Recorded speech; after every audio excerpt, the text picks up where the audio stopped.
મારું નામ કવિતા છે અને હું 30 વર્ષની છું. મારી પાસે એક નાનકડી દીકરી છે. તેનું નામ નેહા છે. તે માત્ર 3 વર્ષની છે. નેહાના નાના નાના પગલાં, તેનું માસૂમ હાસ્ય અને તેની ચપળ આંખો જ મારી દુનિયાનું કેન્દ્ર છે. તે જ્યારે મારી પાસે દોડીને આવે છે અને માં કહીને મારા ખોળામાં બેસી જાય છે, ત્યારે મને લાગે છે કે આ જીવનમાં બીજું કંઈ જોઈએ નહીં. 5 વર્ષ પહેલા મારા લગ્ન વિકાસ સાથે થયા હતા. વિકાસ એક નાનકડી ફેક્ટરીમાં મજૂરી કરતો હતો. અમારું જીવન સાદું હતું, પણ તેમાં ખુશીઓની કોઈ કમી નહોતી. રાત્રે જમ્યા પછી વિકાસ નેહાને ખોળામાં લઈને ગીત ગાતો અને હું તેને જોઈને મનમાં હસતી. તેની આંખોમાં મારા માટેનો પ્રેમ હંમેશા ચમકતો રહેતો. તે મને કહેતો, કવિતા, તું મારી જીવનની રાણી છે. તારા વિના મારું જીવન અધૂરું છે. તેના શબ્દો મારા હૃદયને હૂંફ આપતા અને હું વિચારતી કે આ ખુશી કાયમ રહેશે. મારા લગ્ન પછી અમે ગામમાં નાનકડા ઘરમાં રહેતા હતા. વિકાસ સવારે ઉઠીને ફેક્ટરીએ જતો અને હું ઘરનું કામ કરતી.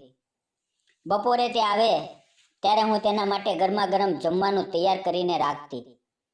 તે કહેતો, કવિતા, તારા હાથનું ખાવાનું ખાઈને મને લાગે છે કે હું દુનિયાનો સૌથી નસીબદાર માણસ છું. નેહા જન્મી ત્યારે અમારી ખુશી ડબલ થઈ ગઈ. વિકાસ તેને ખોળામાં લઈને કહેતો, આ મારી રાજકુમારી છે. આ મોટી થશે તો દુનિયા જીતશે. હું તેમને જોઈને મનમાં ભગવાનને ધન્યવાદ આપતી કે મને આવો સુંદર કુટુંબ મળ્યું. પણ જીવનમાં ક્યારેય કંઈક અણધાર્યું થાય છે.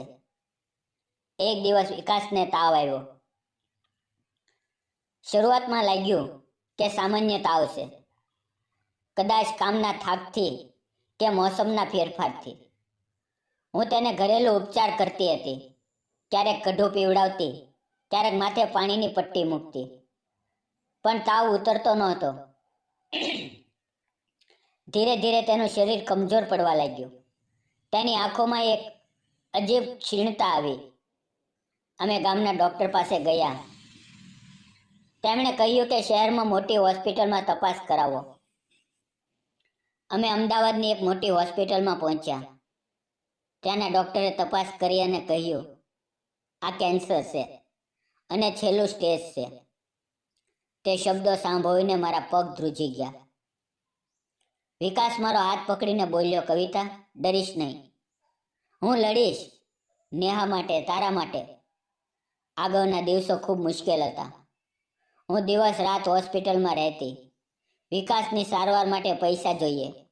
અમારી પાસે તો ગણતરીની જમીન અને ઘરનો નાનો સામાન હતો. મેં બધું વેચી નાખ્યું. ઘરનો સામાન, જમીનનો ટુકડો અને છેલ્લે મારું મંગળસૂત્ર પણ. તે સોનાની માળા વેચીને મળેલા પૈસાથી દવા અને સારવાર ચલાવી. વિકાસની આંખોમાં હજુ પણ આશા હતી.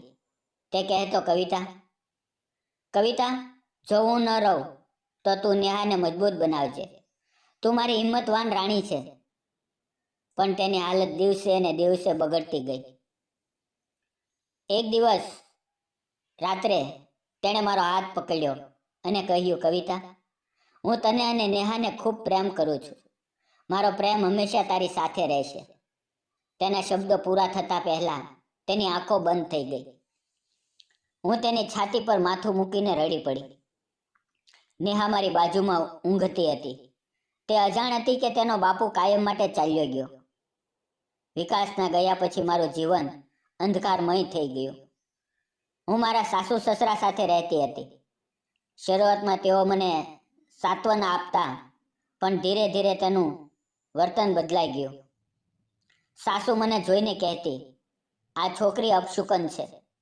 તેને આવ્યા પછી ઘરમાં દુઃખ આવ્યું. તેમના શબ્દો મારા હૃદયને તીર જેવા વેધતા. હું ચૂપ રહેતી, કારણ કે મારી પાસે કંઈ કહેવાનું નહોતું. નેહા તેમની વાતો કંઈ સમજતી નહીં, પણ મારા રડવાને જોઈને તે પણ રડવા લાગતી. એક દિવસ સસરાએ સીધું કહી દીધું, કવિતા, તું અહીંયા રહીશ તો ઘરને વધુ નુકસાન થશે. તું તારી દીકરીને લઈને ક્યાંક જતી રહે. અમારે તારી જવાબદારી નથી લેવી. મેં રડતા રડતા પૂછ્યું, મા બાપ, હું ક્યાં જાઉં? વિકાસના ગયા પછી મારું કોઈ નથી. તેમણે કહ્યું, જ્યાં ઈચ્છા ત્યાં જા. આ ઘર તારા માટે નથી. તે રાત્રે હું નેહાને છાતીથી વગાડીને આખી રાત રડી. તેની નાની આંખો મારા આંસુઓમાં ભીંજાઈ ગઈ. સવારે એક નાનકડી પોટલીમાં કપડાં ભરીને મેં ઘર છોડી દીધું અને અમદાવાદ જવાની બસમાં ચડી ગઈ. શહેરમાં પહોંચી તો ખબર પડી કે જીવન કેટલું કઠોર છે. ધૂળ ભરેલા રસ્તા, ભીડ અને દરેક વ્યક્તિની વ્યસ્તતા, આ બધું મને ડરાવી ગયું. એક નાનકડી ઝૂંપડીમાં ભાડે રહેવા લાગી. પૈસા તો ગણતરીના હતા. નેહાને દૂધ પણ મુશ્કેલીથી મળતું. હું દરેક ઘરે ઘરે જઈને કામ માંગતી. બહેન, કંઈ કામ હોય તો કહેજો, હું ઘરનું કામ કરી લઈશ, વાસણ માંજીશ. પણ કોઈએ નાની દીકરી વાળી વિધવાને કામ આપવાનું પસંદ ન કર્યું. કોઈ કહેતા, અમારી પાસે પોતાના લોકો છે, તો કોઈ કહેતા, આ બાળકીનું ધ્યાન કોણ રાખશે? મારું હૃદય તૂટતું, પણ હું નેહાને જોઈને હિંમત રાખતી. આખરે મેં હાઈવે પર એક જૂની લારી ભાડે લીધી અને ચા થેપલા વેચવાનું શરૂ કર્યું. સવારે 4 વાગ્યે ઉઠીને આટો ગૂંથું, થેપલા બનાવું, નેહાને ઊંઘતી મૂકીને લારી પર જાઉં. ધૂળ, ધુવાડો, ટ્રકોના હોર્ન અને ગ્રાહકોની ઉથલપાથલ વચ્ચે મારો દિવસ વીતતો. ક્યારેક ગ્રાહકો ચા પીને પૈસા આપ્યા વગર નીકળી જતા, તો હું ચૂપચાપ આંસુ પી જતી. નેહા લારી પર આવે તો તેને થોડું ખાવાનું આપીને કહેતી, બેટા, આ બધું તારા માટે છે. તું મોટી થઈ જઈશ તો સારા દિવસો આવશે. એક દિવસે જ્યારે વરસાદ ધોધમાર પડતો હતો, એક મોટી ટ્રક હાઈવે પર ઊભી રહી. તેનો ડ્રાઈવર બહાર નીકળ્યો. લાંબો, મજબૂત શરીર, ચહેરા પર હળવું હાસ્ય અને આંખોમાં એક અનોખી ચમક. તેનું નામ વિરાટ હતું. તેણે લારી પાસે આવીને કહ્યું, 2 ચા અને થેપલા આપજે. આ વરસાદમાં ગરમા ગરમ ચા જ જીવન બચાવે છે. મેં ઝડપથી તૈયારી કરીને ચા થેપલા આપ્યા. તેણે ચા પીતા પીતા પૂછ્યું, તું એકલી જ કામ કરે છે? આટલો વરસાદ અને આ લારી? મેં કહ્યું, હા, પરિવારની જવાબદારી છે. તેની આંખોમાં કંઈક કુતૂહલ હતું, પણ તેણે વધુ પૂછ્યું નહીં. પૈસા આપીને નીકળી ગયો. તે પછી વિરાટ રોજ આવવા લાગ્યો. ક્યારેક સવારે, ક્યારેક સાંજે. તે ચા પીને વાતો કરતો. કવિતા, રસ્તો મારું ઘર છે. દરેક કિલોમીટરમાં નવી વાર્તા મળે છે.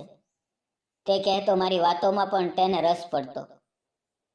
નેહા જ્યારે લારી પર હોય તો વિરાટ તેને ખોવામાં લઈને રમાડતો. આ તો મારી નાની રાજકુમારી છે, બેટા, તને ચોકલેટ જોઈએ? નેહા હસતા હસતા તેની પાસે જતી. ધીરે ધીરે અમારી વાતો લાંબી થવા લાગી. વિરાટ કહેતો, કવિતા, તું આટલી મહેનતુ છે. તારી આંખોમાં એક અદ્ભુત તાકાત છે. ભગવાન તને જરૂર સારા દિવસો આપશે. તેની વાતોમાં એક મીઠાશ હતી. તે મારા તૂટેલા હૃદયને ધીમે ધીમે જોડવા લાગી.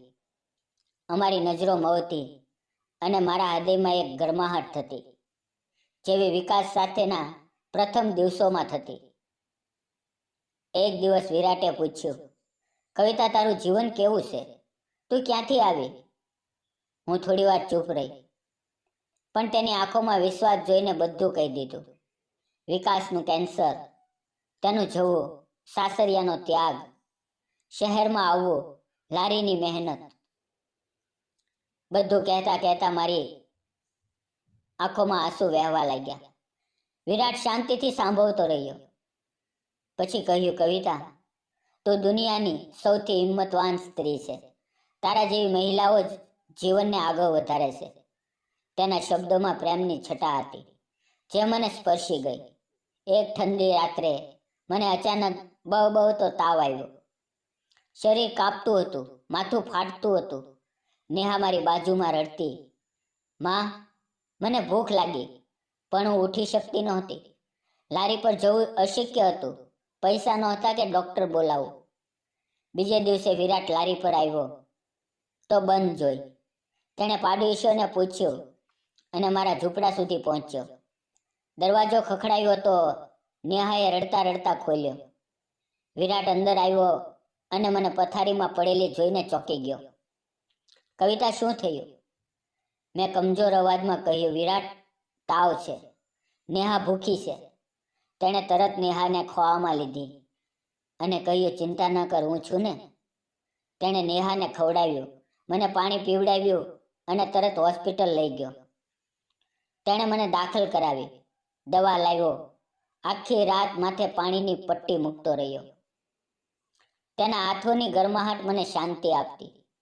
જ્યારે હું સારી થઈ ત્યારે વિરાટ મારો હાથ પકડીને કહ્યું, કવિતા, હવે તું એકલી નથી, હું તારી સાથે છું. નેહા તેને પપ્પા કહેવા લાગી. સમય વીત્યો. વિરાટ દરરોજ આવે, અમને હસાવે.